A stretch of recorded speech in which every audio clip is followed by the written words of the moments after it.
அஸ்ஸலாமு அலைக்கும் சொந்தங்களே. சண்டே ஈவினிங் தான் நான் விலாக் எடுத்தேன். ரொம்ப நாள் விலாகே எடுக்கலை. ரம்ஜான் டைம்னால எனக்கு உடம்பும் முடியலை. சரி நோம்பு வைக்கிறோன்னு சொல்லி விலாகே எடுக்கலை. ரம்ஜான் முடிஞ்சதுக்கப்புறம் எடுக்கலான்னு இருந்தேன். சரி ரம்ஜானுக்கு முதல் நாள் வந்து கொஞ்சம் ஃப்ரீயாக இருந்தோம். நானும் கொஞ்சம் நல்லா இருந்தேன். அதனால் வீடியோஸ்லாம் எடுத்தோம். அந்த வீடியோஸ் தான் இது.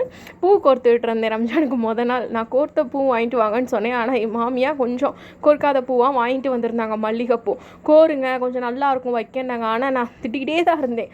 யார் இந்த வேலையெல்லாம் பாப்பா இருக்க வெளியே பார்க்க முடியலன்னு.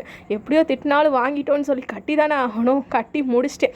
கட்டினதை பார்க்குறப்ப மனசு கொஞ்சம் நிறைவாக இருந்துச்சு. சரி நம்ம போட்ட உழைப்புக்கு நல்லா வந்திருக்கு அப்படின்னு நினைக்கிறப்ப சந்தோஷம்.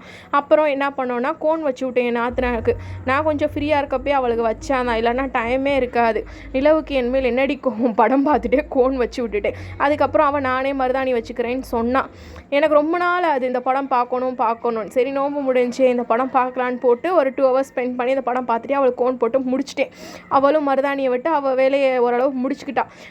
டின்னருக்கு நான் கோதுமை தோசையும் சிம்பிளாக தேங்காய் சட்னி அரைச்சேன். ஏன்னா ரொம்பலாம் வேலை இழுக்க முடியாது. பாத்திரம் வளர்க்கணும், வீடு கொஞ்சம் க்ளீன் பண்ணணும்னு சொல்லி நைட்டு சிம்பிளாக டின்னரை எல்லாத்துக்குமே ஊற்றி கொடுத்துட்டு நானும் சாப்பிட்டு முடிச்சுட்டு இருந்த பாத்திரத்தெல்லாம் விளக்கிட்டு கிச்சனை க்ளீன் பண்ணிவிட்டு எல்லாத்தையுமே க்ளீன் பண்ணிவிட்டு நான் உட்கார்றப்ப என் நாத்தனா சொன்னால் நான் கோன் போட்டு விட்றேன்.